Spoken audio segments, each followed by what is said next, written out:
that's kind of what they're doing here. Just go and don't bring a lot of extra stuff with you. Are you saying this is a proof text for dad travel? Yes.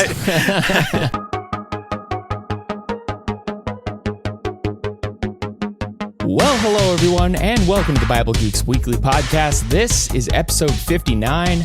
I'm Brian Sheely. I'm Ryan Joy.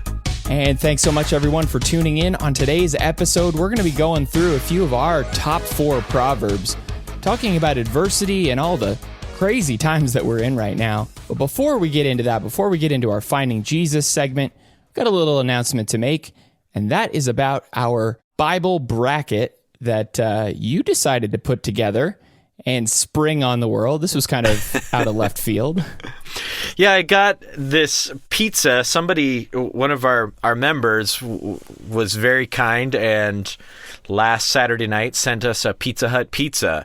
And as a family with 4 kids, 2 of them babies, you know, it was nice to not to worry about dinner that night. But then this Pizza Hut box was covered with this giant promotion, Feed the Bracket Challenge, you know, and it had these pictures of brackets and Feed the March Madness and all of this. And I thought, oh man, first of all, should have changed the order a little earlier, Pizza Hut, on your promotions planning. But also, it was killing me not to have a bracket, not to be able to do any bracketology. And so I decided we have to do a favorite Bible chapter bracket. And I sort of noodled with this idea before. So I built it with 4 different regions: the beloved Psalms, Paul's greatest hits, and then we have 2 other regions, the oldies but goodies, which is another Old Testament bracket, just other Old Testament passages that aren't in Psalms, and then the new classics, which are other passages from the New Testament that aren't in Paul. And so I'm so excited. We just did the first day of voting here where we are recording this now. I don't know if I should reveal that in this, but hey, it happens. We record early, so we've it's out just there gotten now. Started with this. Yeah. Yep. Yeah. So go to BibleGeeks.fm/bracket, and you can follow along with us. And I'm sure we'll be doing this for quite a little bit. There's a lot of stuff to vote on, so go check out the list there and see how far along we are. Yeah, and I'm hoping it's one of the things that's been happening that people have messaged me about is they're going back and spending time with these Psalms and painstakingly, you know, it's hard choosing between some of these things. And someone said, I love whatever it was. I love Psalm 1, but then I read Psalm 118 and it made me cry. So I was trying to choose between, and just that's what, like, yes, this is working. This is what I wanted for us to find encouragement right now in some of the great chapters. It seems a little, I don't know, sacrilegious to pit the Bible against itself, but yeah, it is kind of fun because we all have chapters that we love maybe more than others. So getting in on that and seeing if your favorite chapter really pulls it out in the end, that should be exciting. Yeah, absolutely. All right, so we are in week 15 of the End of the Book Bible reading program. That means we're in Mark chapters 3 through 7. And so let's begin, as we always do, with a Finding Jesus segment. And it's easy to find Jesus in the Gospels, so where do you find him here in Mark 3 through 7? A different kind of an insight about Jesus here in Mark chapter 7, verses 18 and 19. And it's about the way that he teaches and both the kind of teaching that he has and who he is in this teaching, I guess. So it says, and he said to them, then are you also without understanding? Do you not see that whatever goes into a person from outside cannot defile him, since it enters not his heart, but his stomach, and is expelled? And then this is kind of the clincher. This is why I picked it, this parentheses, which answered a question that came to mind for me as he said that. So he says, thus he declared all foods clean. Boom. That's a mic drop right there. Yeah. Speaking to this context of all these Jews, Jesus is a Jew, and I think this answers a question. Is he interpreting the law? What kind of a rabbi is he? Is he the great thinker and the great interpreter of the law? Well, he couldn't be just doing that because the law says that some things are unclean. But this word, thus he declares all food clean. He's making a declaration. He's drawing a line in the sand and saying, okay, something is changing and I'm changing it. And so it reveals his authority, what he's doing in his teaching, and it reveals the nature of his kingdom, what kind of teaching he has. It's about the laws of the heart. It's not about ceremonial cleanness. Well, and it is interesting, too, because he starts that out by saying, then are you also without understanding? Yes. Well, I mean, if you really understood the law, kind of like Peter did when he sees that vision of the sheet, this is not what we do, Jesus. We understand the law. We understand what it means to eat certain foods and keep these ceremonial eating instructions. And Jesus is saying, there's something more you need to understand. Right. I love how he gives them a glimpse into the deeper relationship with God in the heart. That question could kind of summarize the Gospel of Mark in many ways. Then are you also without understanding? That's really what we're building to in the Gospel of Mark next week, that center point where the understanding gets heightened. But he keeps emphasizing this distinction between insiders and outsiders are those who hear it and start to get what it means to be the Messiah and what it means to be a follower of the Messiah and what is at the heart of this teaching. So, yeah, that's a great question too. Where did you find Jesus? Okay, so Mark chapter 5, and this is when Jesus crosses over the sea and he goes over to the country of the Gadarenes. And he sees this man who's possessed with a demon, and crying out with a loud voice, this man with a demon says, "What have you to do with me, Jesus, Son of the Most High God? I adjure you by God, do not torment me." For he was saying to him, "Come out of the man, you unclean spirit." It reminds me a lot of James, how James in James chapter 2, verse 19 says, "You believe that God is one, you do well, even the demons believe and shudder." This demon had a whole lot of faith.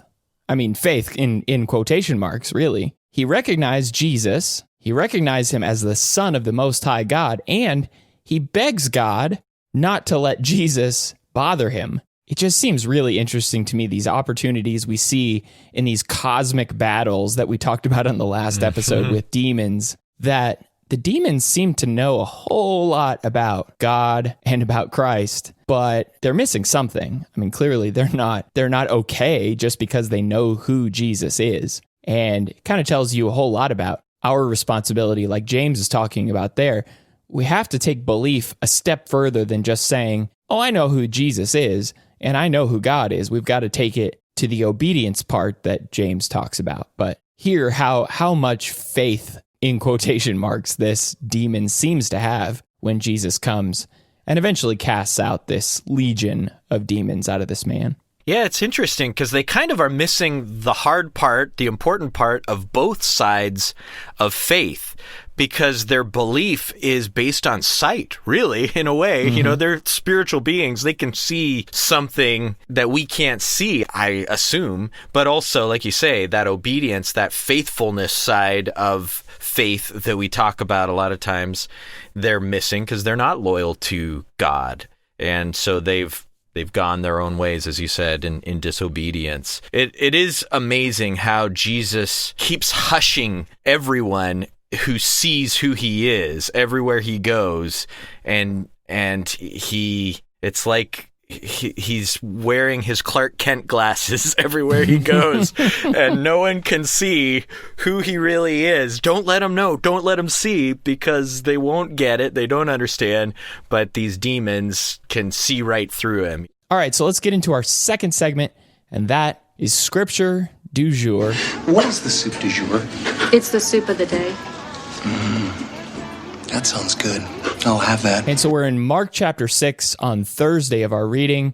Where do you find interesting stuff here in Mark chapter 6? And this could be another finding Jesus here in Mark 6. It's right there at the beginning of the chapter. And I always find it fascinating to think of what Jesus was like as a kid or as a young man. Anything before his baptism is interesting because we have all of this information about him after that, and we feel like we have a pretty clear picture from these 4 different Gospels and everything. But what was he like? Well, these people here in Mark 6, verses 2 through 5, know what he was like. Oh, yes. They knew all about his life. They watched him grow up. They watched him scrape his knees and all that stuff that happens when you're little. So in chapter 6, verse 2, the response seems to be appropriate. So on the Sabbath, he began to teach in the synagogue, and many who heard him were astonished. That sounds like a good response to Jesus. They were astonished, saying, "Where did this man get these things? What is the wisdom given to him? And how are such mighty works done by his hands?" But then there's this transition in a sentence. It says, how are such mighty works done by his hands? Is not this the carpenter, the son of Mary, and brother of James and Joseph and Judas and Simon? And are not his sisters here with us? And they took offense at him. Yep. And so Jesus says, a prophet's not without honor except in his hometown and among his relatives and in his own household. And he could do no mighty work there except that he laid his hands on a few sick people. And we learn a lot here, really. We learn a lot. We learn about his mom and his siblings he grew up with and his J.O.B. growing up as doing this work. Is this not, he doesn't just say the carpenter's son, is this not the carpenter? And that word can mean any kind of tradesman, a mason or a builder or a woodworker. But he worked with his hands and they knew his job. And so this transition from the familiar, and maybe we've talked before about how the familiar can bring contempt, and we can do this with our own family even, or the people we know best. We can take things for granted. Reminds me a little bit of Joseph. Sure. The way that his brothers kind of couldn't get past this snot-nosed kid that they've watched grow up and think, oh yeah, we're all going to bow down to you. Mom and dad are going to bow down to you. Yeah, that's going to happen.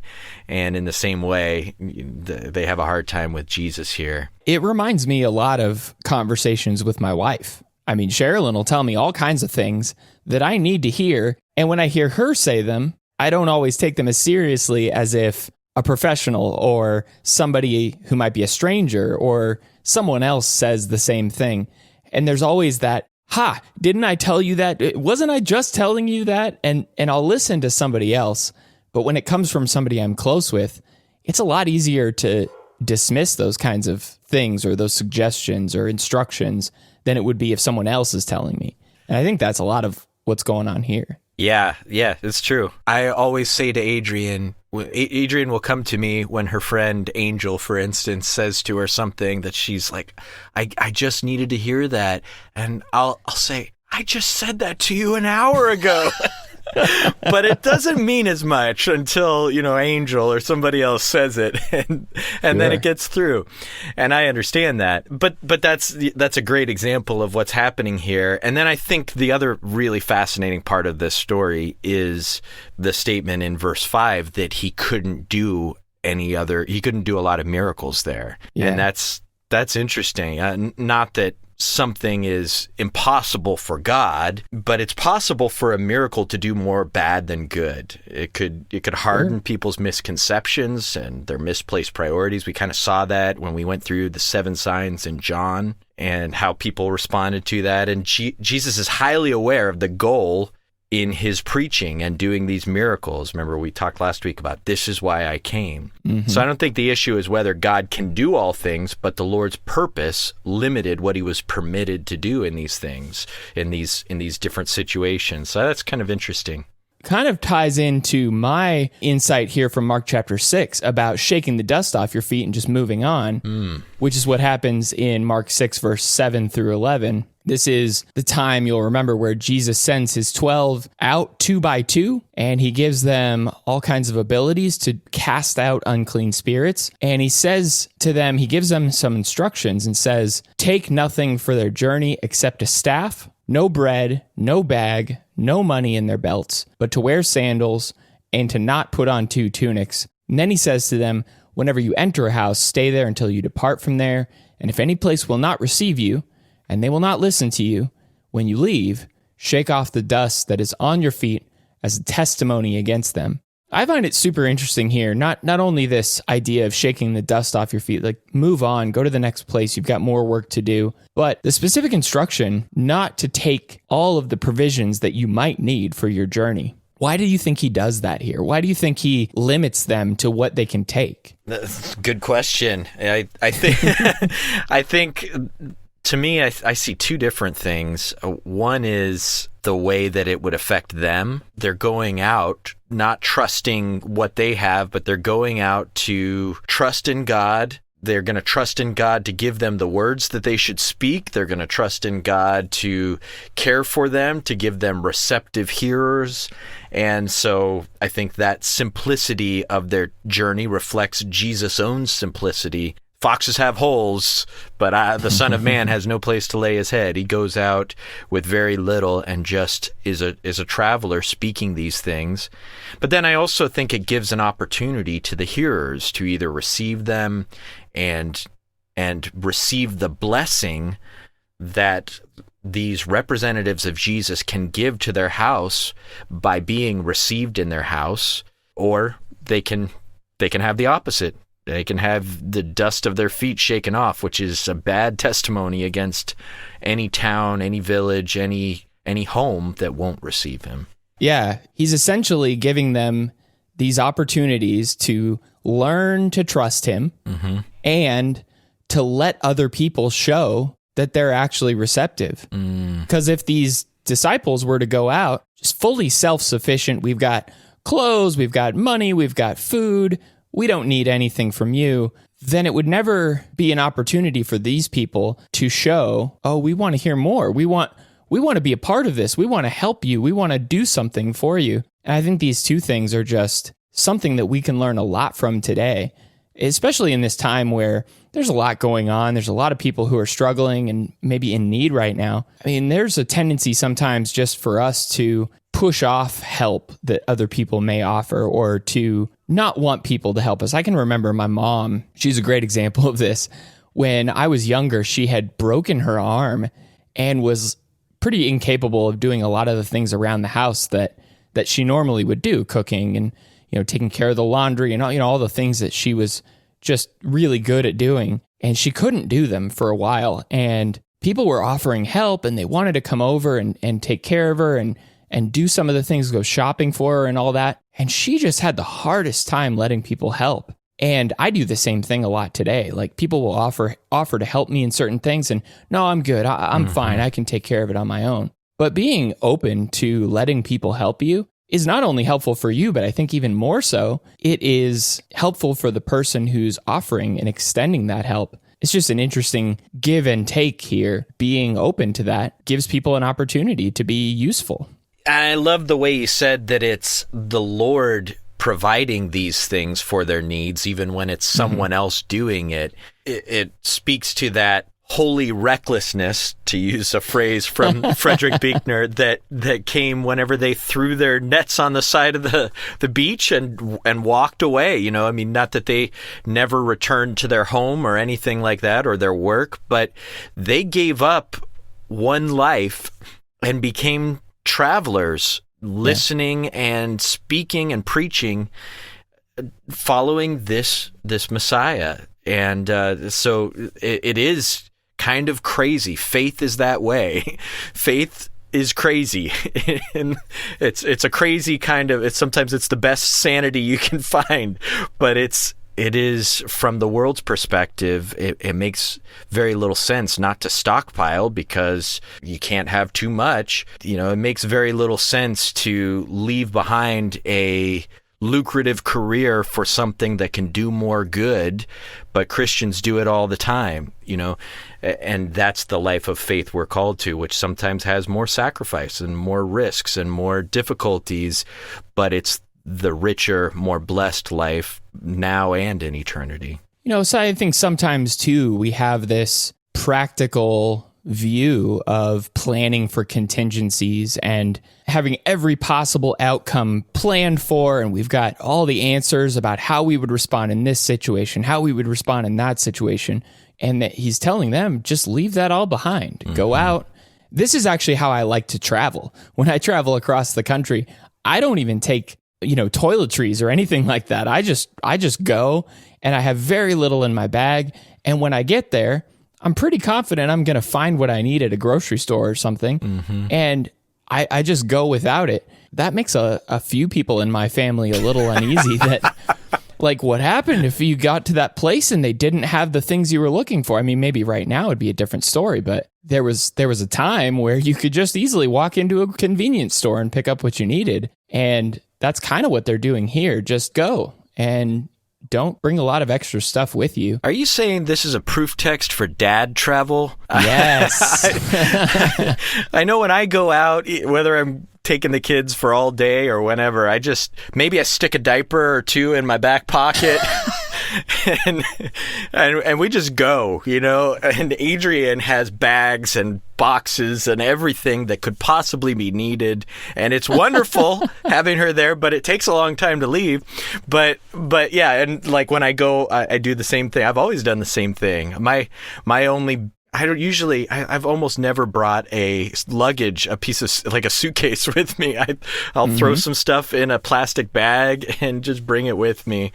And I don't know that this is really the proof text to use this. If we were having a wife episode like we did once before, they might have some arguments against this for us, but I'm liking it. You're kind of painting us as hobos almost, yeah. Like with our little knapsack. I've got a stick over my shoulder. Riding the rails. A little bandana tied at the end. That's good. All right, so let's get into our third and final segment, and that's going to be a top 4 proverbs looking at our current circumstances. I guess this is the COVID-19 top 4 proverbs. 1, 2, 3, 4. So let's go through back and forth. What is a proverb that you've run across that may have brought you comfort or insight in this couple of months that we've been going through? Well, the first thing that I stumbled on and thought I would share is Proverbs 27, verse 8, which is, like a bird that strays from its nest is a man who strays from his house. So Solomon is basically encouraging us to social stay at distance, home. Stay at home, shelter in place. That's right. Don't leave your home. A man who strays from his home is in trouble. But I'll move on to a real one. I don't think that's what he meant. So I'm pretty sure that's not what he meant. We'll go with Proverbs 24 and verse 10.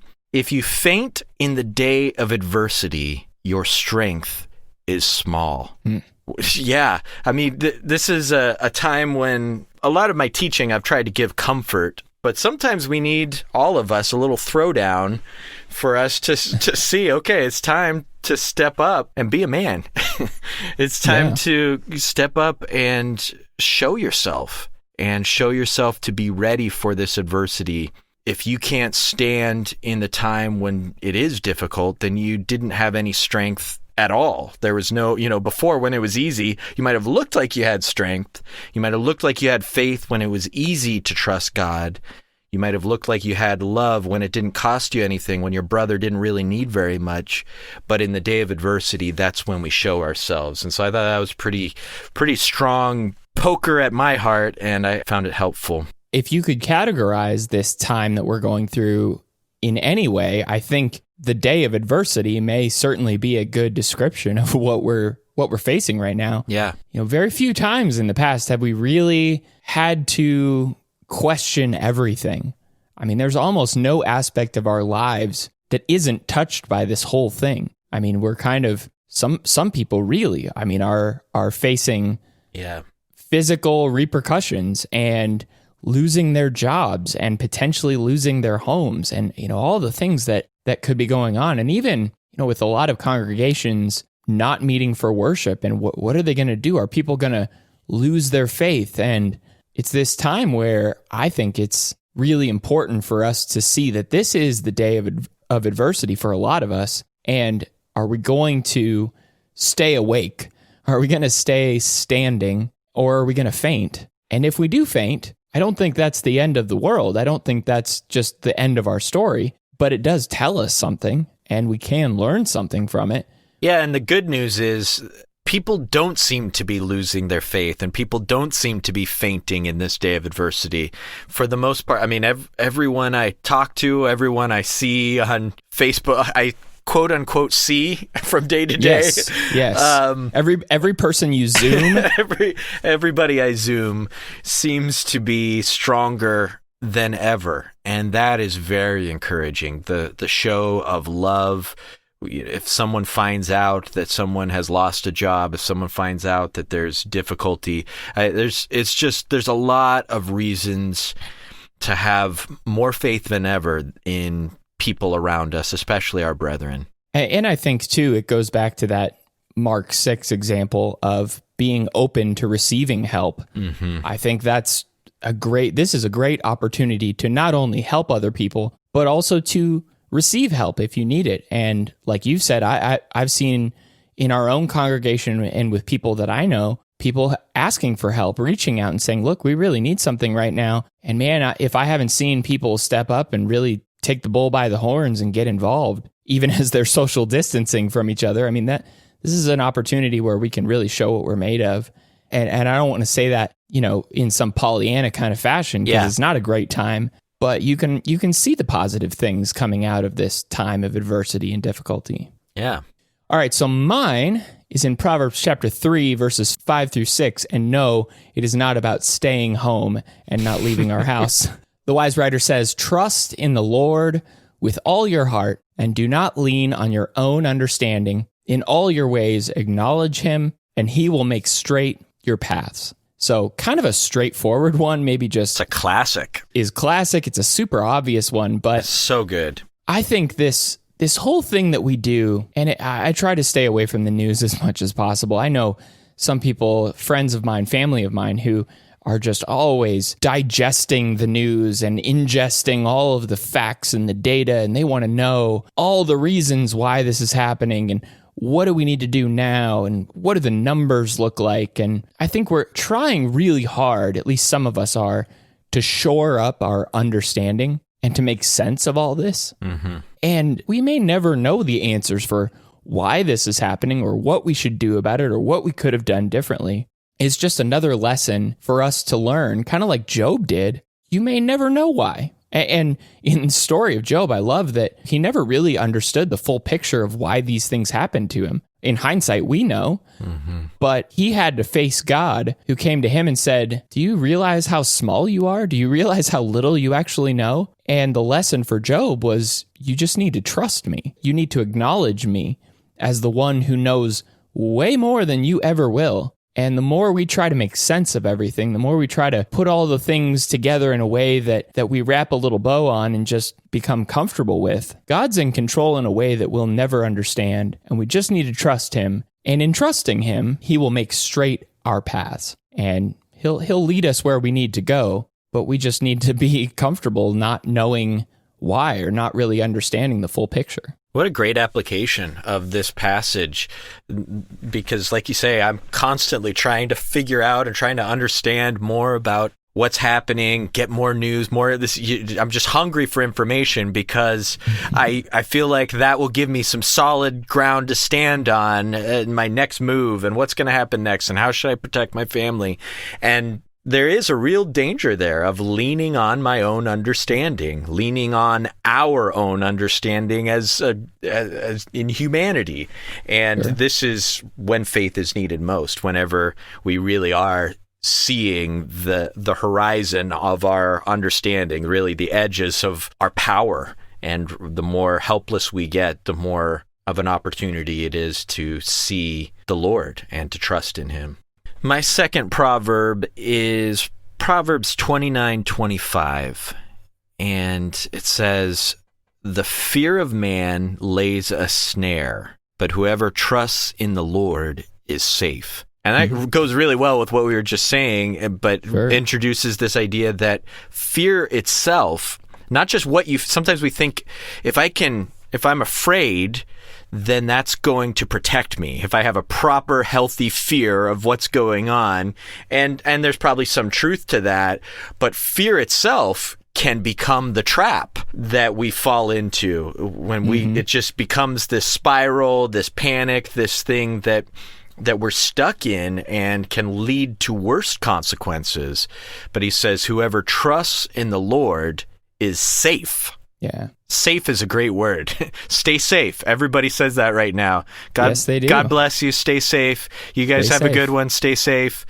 Well, here's how to stay safe. We could just say, you guys have a good one and trust in the Lord, because that's what's going to keep you safe. Yeah. In the eternal sphere. It's hard not to think of 1 John chapter 4, verse 18, thinking about this. Yeah. There is no fear in love, but perfect love casts out fear, for fear has to do with punishment, and whoever fears has not been perfected in love. It's just a good reminder that we are not called to a spirit of fear. We're not called to be disciples and just cowering in fear of everything or every possible situation that could come our way. We've got to move beyond fear. And when you realize that ultimately God loves us, and the most important, the most significant danger that could ever beset us has been taken care of in Jesus, and that's obviously our sins. And once we realize that, once we settle into God's love for us and what he's really done for us, then sure, these things are difficult, these things are challenging, but we can move past them and not be gripped with fear all the time. Yeah, because fear is about punishment, John says. And we don't have to fear being punished, because there is no condemnation for those who are in Christ Jesus, as we just read in Romans here recently. So what motivates us, what drives us, what surrounds our relationship with God, and therefore our angle on the rest of the world, is love and confidence in the Lord. I'm just going to sneak this one in, a second one in, just as part of that one. It's just a parenthesis on Proverbs 29:25. The name of the Lord is a strong tower. The righteous man runs into it and is safe. So just like he said, he who trusts in the Lord is safe. Another way of saying that, the name of the Lord is like this tower. You run into that name and you stay safe. So the name of the Lord represents the Lord himself. You know, if we understand who he is and we hold on to him, then we find a safe tower to stay social distancing in. Social distancing from danger, not from anything else. All right, so the last one, my second one, is Proverbs 20 and verse 30. And this is kind of an interesting one. And it goes to some of the things we've talked about a little bit. But Solomon says, blows that wound cleanse away evil. Strokes make clean the innermost parts. Those two words there, blows and strokes, those are very similar words to each other. It's basically wounds, or something that is inflicted on you. And when you're being beaten in the way that seems super negative on the outside, he says they cleanse away evil and they clean the innermost parts. It seems like a real head scratcher, like some strange paradox. Like, how could anything good come from terrible wounds that are being inflicted on you? And it reminds me a little bit of what Isaiah says in Isaiah 53 verse 5 of Jesus prophetically, when he says, upon him was the chastisement that brought us peace, and with his wounds we are healed.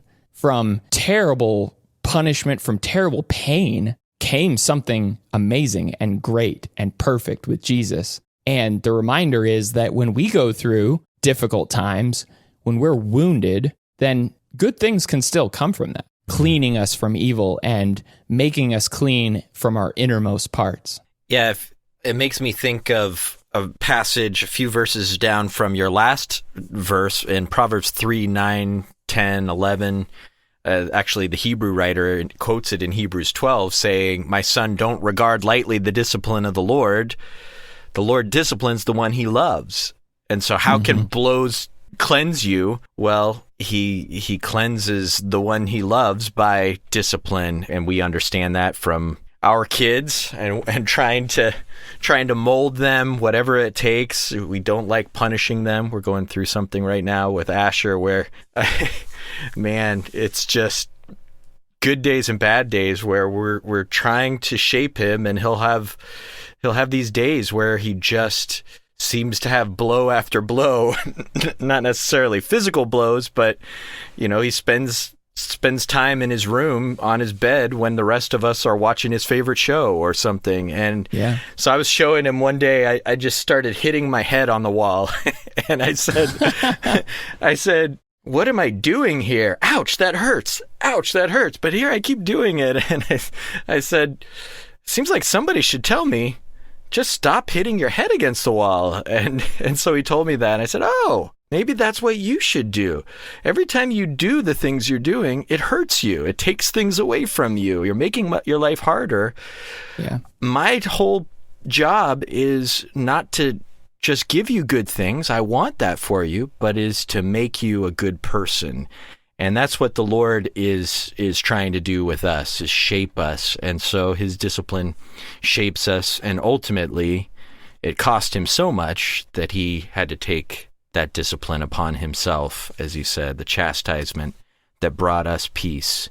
And by his wounds, we're healed. There's a phrase that I've heard used from time to time, and it's, when pain is sufficient, change will come. Yeah. And I think that's kind of what the idea is being expressed here. When you have gone through enough pain that it actually causes you to kind of wake up and realize you need to change, well, then that's a good thing. And I think maybe during some of this time of difficulty, maybe it's a wake-up call. Maybe it's an opportunity for us to look around and see, am I really focused on the things that matter? Am I really treating people the way I should? Am I really loving unhypocritically? And am I really doing my best for the Lord every day, or could I be doing more?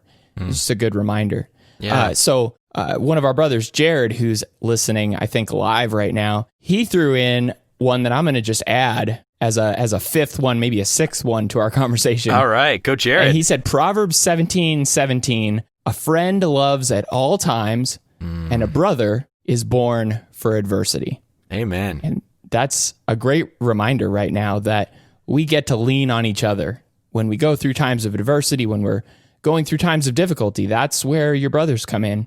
That's where you get to lean on each other at all times, not just when it's good, not just when it's easy, but also when it's tough too. So, good reminder. Yeah, that's a great one. I changed one of mine to that one. Okay.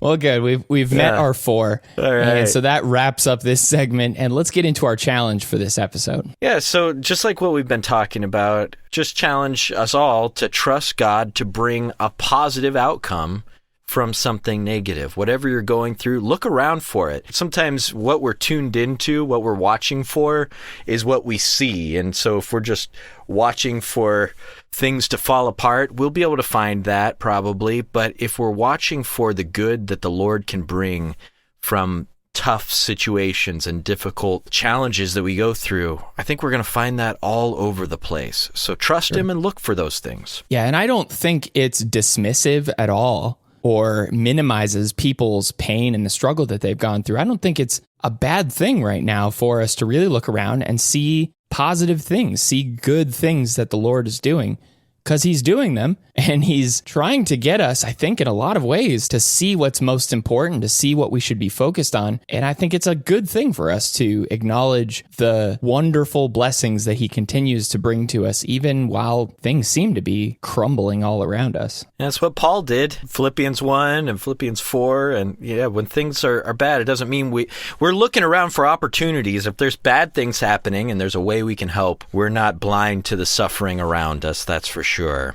as Christians, but we also can see what God can do with all of this. All right, everyone. Thanks so much for tuning into the Bible Geeks podcast. You can find us on our website at BibleGeeks.fm.